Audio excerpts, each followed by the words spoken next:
Breaking news చేస్తున్నాం. Corona మహమ్మారి మరోసారి విజృంభిస్తుంది. దేశవ్యాప్తంగా వందల సంఖ్యలో కేసులు నమోదవుతున్నాయి. ఎండాకాలం పూర్తి కాకముందే వర్షాలు కురుస్తూ ఉండడంతో వాతావరణం ఒక్కసారిగా చల్లబడింది. దీంతో వైరస్ వేగంగా వ్యాపిస్తుంది. ఒక్కో రాష్ట్రంలో కేసుల సంఖ్య పెరుగుతూ ఉండడంతో దేశవ్యాప్తంగా ప్రజలు ఆందోళనకు గురవుతున్నారు. ఇక కర్ణాటక, మహారాష్ట్రలో కరోనా వైరస్ కారణంగా ఇద్దరు మృతి చెందడం కలకలం సృష్టించింది.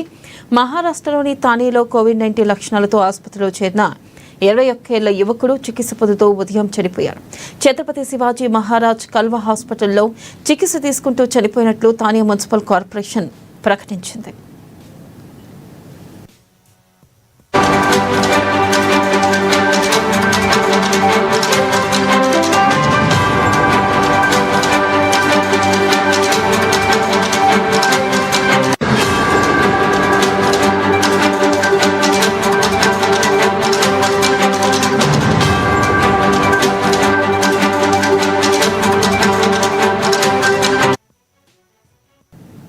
బ్రేకింగ్ న్యూస్ చూస్తున్నాం. కరోనా మహమ్మారి మరోసారి విజృంభిస్తుంది. దేశవ్యాప్తంగా వందల సంఖ్యలో కేసులు నమోదవుతున్నాయి. ఇక ఎండాకాలం పూర్తి కాకముందే వర్షాలు కురుస్తూ ఉండడంతో వాతావరణం ఒక్కసారిగా చల్లబడింది. దీంతో వైరస్ వేగంగా వ్యాపిస్తుంది. దీనిపై మరింత సమాచారాన్ని మా ప్రతినిధి హరీష్ అందిస్తారు. హరీష్, చెప్పండి, ఇప్పటి వరకు దేశవ్యాప్తంగా ఎన్ని కేసులు నమోదైనాయి? అప్డేట్స్ ఏంటి?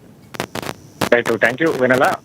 కరోనా వైరస్ సంబంధించి కూడా సరిగ్గా 5 ఏళ్ల తర్వాత మరీ భారతదేశంలో వ్యాప్తి చెందుతుంది. ఇక చైనా నుంచి కూడా ఈ వైరస్ సంబంధించి కూడా కొత్త వేరియంట్లలో కూడా కేసులు నమోదవుతున్న నేపథ్యం అయితే కనిపిస్తా ఉన్నది. ఇక కేరళలో సంబంధించి కూడా కరోనా కేసులు ఎక్కువగా నమోదవుతున్న నేపథ్యం అయితే కనిపిస్తుంది. మరోవైపు కేరళతో పాటుగా కర్ణాటక, తమిళనాడు, మహారాష్ట్ర లో కూడా కొత్త వేరియంట్కి సంబంధించి కూడా వైరస్ వ్యాప్తి చెందుతా ఉన్నది.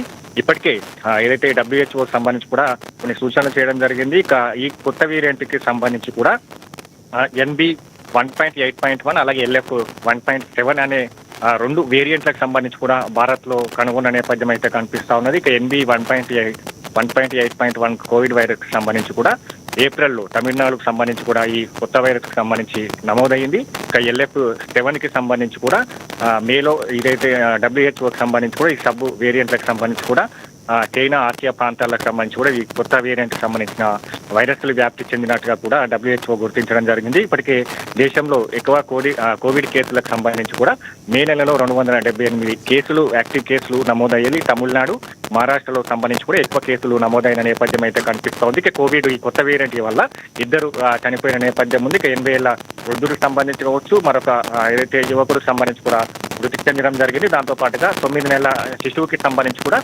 కోవిడ్ పాజిటివ్ కి సంబంధించి కూడా ఏదైతే పరీక్షల్లో గుర్తించడం జరిగింది. ఇక 80 ఏళ్ల వృద్ధుడికి సంబంధించి కూడా పూర్తిగా ఆర్గాన్స్ డ్యామేజ్ అవ్వడంతో కూడా ఏదైతే టెస్టుల్లో తర్వాత కోవిడ్ గా తేలిన నేపథ్యం అయితే కనిపిస్తా ఉన్నది. ఇక మహారాష్ట్రకు సంబంధించి కూడా 47 కొత్త కేసులకు సంబంధించి కావచ్చు. ఇక ఏదైతే ఇప్పటికీ అంటే మన హైదరాబాద్కి సంబంధించి కూడా కూకట్పల్లికి సంబంధించి ఒక వైద్యుడికి ఏదైతే కోవిడ్ సంబంధించిన కొత్త వేరియంట్కి సంబంధించి కేసు నమోదైన నేపథ్యం అయితే కనిపిస్తా ఉన్నది.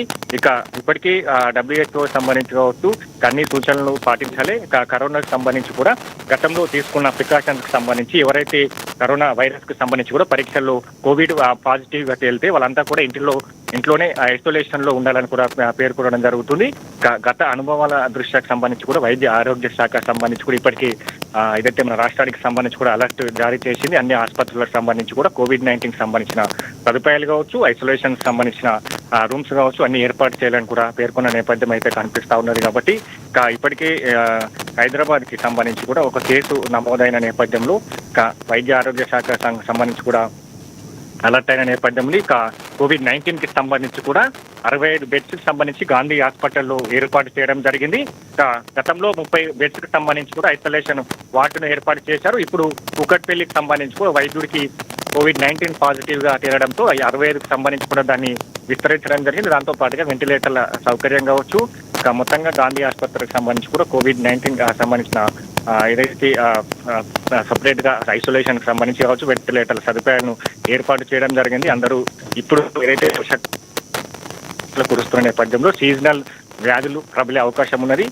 దాంతో పాటుగా కోవిడ్-19 కి సంబంధించి కూడా తగు జాగ్రత్తలు తీసుకోవాలి. సీజనల్ బారిన పడినప్పుడు కోవిడ్-19 నిర్ధారణ అయినప్పుడు కూడా సివియర్ కేసులు వస్తాయి. కాబట్టి ఆసుపత్రులకు సంబంధించి కూడా అన్ని సదుపాయాలు వైద్యులు 24 గంటలు అందుబాటులో ఉన్నట్టు కూడా వైద్య ఆరోగ్య శాఖ చెప్పడం జరిగింది. ఇక మొత్తంగా కోవిడ్-19 సంబంధించి 5 ఏళ్ల తర్వాత మరోసారి కోవిడ్-19 సంబంధించి దేశవ్యాప్తంగా వ్యాప్తి చెందుతున్న నేపథ్యం అయితే కనిపిస్తోంది. ఇక మహారాష్ట్ర, కేరళకి సంబంధించి అత్యధిక కేసులు నమోదవుతున్నాయి. కేరళలో 270 కేసులు యాక్టివ్ కేసులు నమోదై, తమిళనాడులో 66 యాక్టివ్ కేసులు నమోదై, మహారాష్ట్రకు సంబంధించి కూడా 56 కోవిడ్-19 కేసులు నమోదై, ఢిల్లీలో సంబంధించి కూడా 23 ఏదైతే కేసులు నమోదై, కర్ణాటకకు సంబంధించి కూడా 36 యాక్టివ్ కేసులు నమోదయ్యాయి. ఇక మహారాష్ట్రకు సంబంధించి కూడా ఒక యువకుడు మరణించడం జరిగింది. బెంగళూరులో కరోనాతో 84 ఏళ్ల వృద్ధుడు మృతి చెందడం జరిగింది. అంటే వీటన్నిటికి సంబంధించి కూడా పూర్తిగా అన్ని రాష్ట్రాలకు కేంద్ర ప్రభుత్వం అలర్ట్ చేసింది. మరోవైపు WHO సంబంధించి కూడా కోవిడ్-19 పై కూడా ప్రికాషన్స్ తీసుకోవాలని కూడా సూచన చేస్తున్న నేపథ్యం అయితే కనిపిస్తా ఉన్నది. కాబట్టి ఇక మొత్తంగా ఈ అన్నిటికి సంబంధించి కూడా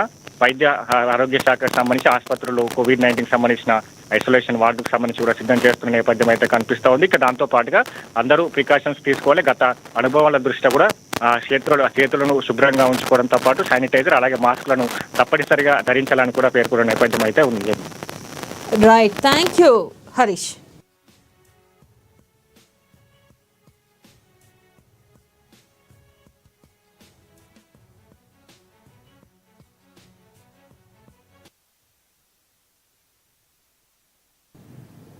ఇవి బులెటిన్ అప్డేట్స్. మరిన్ని అప్డేట్స్తో మళ్ళీ కలుసుకుందాం. Keep watching ANN.